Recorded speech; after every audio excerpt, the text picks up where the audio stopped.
യുദ്ധം കഴിഞ്ഞ് ശവങ്ങളുടെ കണക്കെടുപ്പ് തുടങ്ങിയപ്പോൾ കൗരവരും പാണ്ഡവരും ഒന്നിച്ച് തലയിൽ കൈവച്ചു. എന്തിനായിരുന്നു യുദ്ധം? ഒരു ഭൂമി, ഒരേ ആകാശം, ഒരേ വെള്ളം, ഒരേ ആഹാരം, ഒരേ ദുഃഖം, ഒരേ സ്വപ്നം. പാണ്ഡവർ പാടി, കൗരവർ ഏറ്റുപാടി. എന്നിട്ടവർ ഒന്നിച്ച് തോക്കുകൾ തുടച്ച് വെടിപ്പാക്കി. വീണ്ടും പരസ്പരം വെടിവെച്ചു തുടങ്ങി. സച്ചിദാനന്ദന്റെ യുദ്ധം കഴിഞ്ഞ് എന്ന കവിതയിലെ ചില വരികളാണ്. ഭൂലോകത്തിന്റെ അധ്യായം ആരംഭിക്കാൻ അദ്ദേഹത്തിന്റെ വരികളാണ് ഏറ്റവും അനുയോജ്യമെന്ന് തോന്നി. സ്വാഗതം.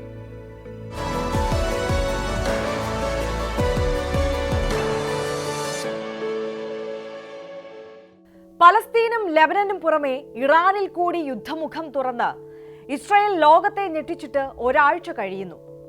പക്ഷേ ഇവ ഉടനെ ഒന്നും അവസാനിക്കുന്ന സാധ്യത കാണുന്നില്ല. ഈ യുദ്ധങ്ങൾ എത്ര നാൾ? എന്താണ് ഇസ്രായേലിന്റെ അന്തിമ ലക്ഷ്യം?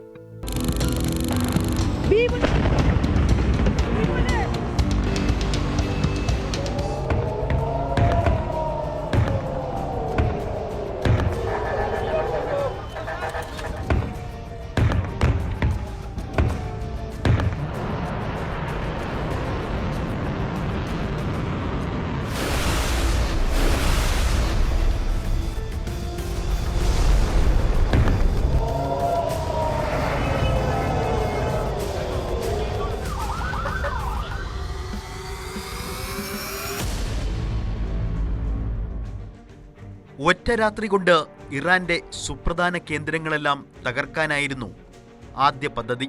അടുത്ത ദിവസങ്ങളിൽ സുപ്രധാന നേതാക്കളെ വകവരുത്താനും. രണ്ടും നടന്നു എന്നാണ് ഇസ്രായേൽ അവകാശപ്പെടുന്നത്. അതിൽ കുറച്ച് കാര്യമുണ്ടെന്ന് ഇറാനും സമ്മതിക്കുന്നു. പക്ഷേ ഓരോ അടിക്കും തിരിച്ചടിക്കുകയാണ് ഇറാൻ. തലസ്ഥാനമായ ടെല്ലവീവിൽ, തുറമുഖ നഗരമായ ഹൈഫയിൽ, ഇവിടെയെല്ലാം ഇറാന്റെ ബാലിസ്റ്റിക് മിസൈലുകൾ പതിക്കുകയാണ്. അത് അവസാനിക്കുന്നില്ല. ഇറാന്റെ മിസൈൽ വിക്ഷേപണ കേന്ദ്രങ്ങൾ തകർക്കുകയാണ് ആദ്യം വേണ്ടതെന്ന് അറിയാതെയല്ല ഇസ്രായേൽ യുദ്ധത്തിനിറങ്ങി പുറപ്പെട്ടത്. പക്ഷേ ഇപ്പോഴും കിഴക്ക് നിന്ന് മിസൈലുകൾ വന്നുകൊണ്ടേയിരിക്കുന്നു. ചെറുകിട തീവ്രവാദി സംഘങ്ങളെയാണ് ഇസ്രായേൽ ഇതുവരെ ആക്രമിച്ചുകൊണ്ടിരുന്നത്. അവരുടെ മിസൈലുകളെല്ലാം അയൺ ഡോം എന്ന മിസൈൽ പ്രതിരോധ സംവിധാനം കൊണ്ട് തകർക്കുകയും ചെയ്തു. പക്ഷേ കളി ഇറാനോടായപ്പോൾ സ്ഥിതി മാറി. ബാലിസ്റ്റിക് മിസൈലുകളുടെ ശരവർഷം കൊണ്ടായിരുന്നു തിരിച്ചടി. പലപ്പോഴും അയൺ ഡോം അപ്രസക്തമായി. ആദ്യമായി TV സ്ക്രീനുകളിൽ ഇസ്രായേലിൽ നിന്ന് തകർന്ന കെട്ടിടങ്ങളുടെയും പടരുന്ന അഗ്നിയുടെയും ദൃശ്യങ്ങൾ പ്രത്യക്ഷപ്പെട്ടു. ജനം വീടുകൾ വിട്ട ഭൂഗർഭ റെയിൽവേ സ്റ്റേഷനുകളിൽ അഭയം തേടുന്നു. മിസൈൽ ആക്രമണ മുന്നറിയിപ്പ് വരുമ്പോൾ വീട് വിട്ട് ഓരോ തവണയും ഷെൽട്ടറുകൾ തേടി ഓടുന്നതിനു പകരം ഇത്തരം സ്റ്റേഷനുകളിൽ താമസമാക്കിയിരിക്കുകയാണ് പലരും. പല ഭൂഗർഭ റെയിൽവേ സ്റ്റേഷനുകളും യുദ്ധം തുടങ്ങിയ ശേഷം പ്രവർത്തിക്കുന്നില്ല. ഗാസയിലെ ജനങ്ങളുടെ പെടാപ്പാട് ഇപ്പോൾ കുറച്ചെങ്കിലും മനസ്സിലായി കാണുമല്ലോ എന്ന് ലോകം ചോദിച്ചു.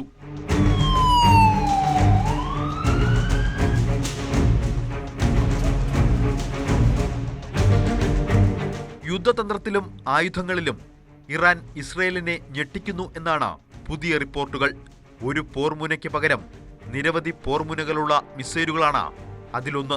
ആകാശത്ത് വെച്ച് പല ലക്ഷ്യങ്ങളിലേക്ക് കുതിക്കുന്ന ഇത്തരം മിസൈലുകളെ പിന്തുടർന്ന് തകർക്കാൻ ബുദ്ധിമുട്ടുകയാണത്രേ ഇസ്രായേലിന്റെ അയൺ ഡോം സംവിധാനം. ഈ സാങ്കേതിക വിദ്യ പുതിയതല്ല. പക്ഷേ അത്തരം ആയുധങ്ങളുടെ എണ്ണത്തിൽ ഇസ്രായേലിന്റെ കണക്കുകൂട്ടലുകൾക്കപ്പുറമായിരുന്നു ഇറാൻ. ഏത് നിമിഷവും അമേരിക്കയുടെയോ ഇസ്രായേലിന്റെയോ ആക്രമണം പ്രതീക്ഷിക്കുന്ന ഇറാൻ വർഷങ്ങളായി അതിനുള്ള പ്രതിരോധവും ഒരുക്കിയിരുന്നു. ഇറാന്റെ സുപ്രധാന ആണവ കേന്ദ്രങ്ങളും ആയുധപ്പുരകളും ഭൂമിക്കടിയിൽ ഒരുപാട് താഴെയാണത്രേ. അതൊന്നും തകർക്കാൻ ഇതുവരെ ഇസ്രായേലിന് കഴിഞ്ഞിട്ടില്ല എന്നാണ് പല യുദ്ധ നിരീക്ഷകരും കരുതുന്നത്. അതിനുള്ള ശേഷിയോ സാങ്കേതിക വിദ്യയോ ഇപ്പോൾ ഇസ്രായേലിന് ഇല്ല.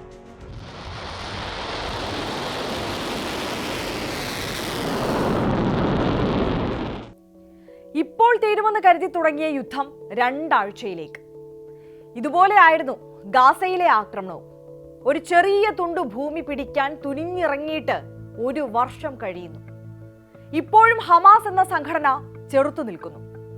അവരുടെ പക്കൽ ഇപ്പോഴും 50ഓളം ഇസ്രായേൽ ബന്ദികളുണ്ട്. ഈ സാഹചര്യത്തിലാണ് അമേരിക്ക കൂടി ഇറങ്ങണമെന്ന് ഇസ്രായേൽ പ്രധാനമന്ത്രി ബെഞ്ചമിൻ നെതന്യാഹു ആവശ്യപ്പെടുന്നത്. അമേരിക്ക ഇറങ്ങിയാൽ പലതുണ്ട് കാര്യം. അതിലേറ്റവും പ്രധാനപ്പെട്ടത് അമേരിക്കൻ ആയുധങ്ങൾ യുദ്ധത്തിന്റെ ഗതി മാറ്റുമെന്നതാണ്. ബങ്കർ ബസ്റ്റർ ബോംബുകളുടെ ഒരു വലിയ ശേഖരം തന്നെയുണ്ട് അമേരിക്കയ്ക്ക്.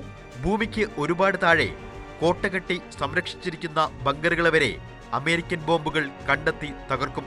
അതിരൂക്ഷമായ സ്ഫോടനങ്ങൾ ഉണ്ടാക്കുന്ന കൂറ്റൻ ബോംബുകളാണ് ഇതിനായി അമേരിക്കയുടെ പക്കലുള്ളത്. ഇനിയും തകരാതെ പിടിച്ചു നിൽക്കുന്ന ഇറാനെ മുട്ടുകുത്തിക്കാൻ ഇത് കിട്ടിയേ തീരൂ. യുദ്ധത്തിന്റെ ആദ്യ നാളുകളിൽ ഇസ്രായേൽ ഉടൻ ജയിക്കുമെന്ന പ്രതീതി ഉണ്ടാക്കിയിരുന്നു. അതുകൊണ്ടാവണം അമേരിക്ക അവർക്ക് എല്ലാ പിന്തുണയും കൊടുത്തത്. ഇറാൻ കീഴടങ്ങുകയോ ഒത്തുതീർപ്പിന് വരികയോ ചെയ്യുമെന്ന് വാഷിംഗ്ടൺ കണക്കുകൂട്ടി. അതുണ്ടായിരുന്നു. ഞങ്ങളും യുദ്ധത്തിനിറങ്ങുമെന്ന് പറഞ്ഞ് ഭീഷണിപ്പെടുത്തി നോക്കി. എങ്കിൽ നിങ്ങൾക്കെതിരെയും ഞങ്ങൾ തോക്കുകൾ തിരിക്കുമെന്ന് തിരിച്ചടിച്ചു ഇറാൻ.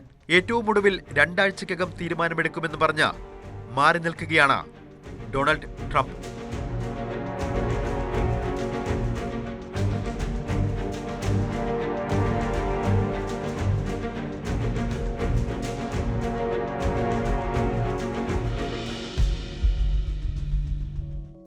അമേരിക്കയ്ക്ക് ഇതൊന്നുമല്ലാത്ത ഒരു പ്രശ്നം കൂടി ഉണ്ടെന്ന് പറയപ്പെടുന്നു. ഇന്ത്യ പാകിസ്ഥാൻ യുദ്ധമടക്കം സകലതും നിർത്തിയത് താനാണെന്ന് അവകാശപ്പെട്ട് നടക്കുകയാണ് ഡൊണാൾഡ് ട്രംപ്. ലോക സമാധാനത്തിനുള്ള നൊബേൽ സമ്മാനമാണത്രേ ലക്ഷ്യം. അതിനിടെ ഒരു യുദ്ധത്തിൽ നേരിട്ട് പങ്കാളിയാകുന്നതെങ്ങനെ? അതേസമയം പകുതി വഴി കൊണ്ടെത്തിച്ചിട്ട് ഇസ്രയേലിനെ കൈവിടുന്നതെങ്ങനെ? ട്രംപിന്റെ ഈ കൺഫ്യൂഷനാണ് ഇറാൻ ഇസ്രായേൽ യുദ്ധത്തിലെ ട്വിസ്റ്റ്.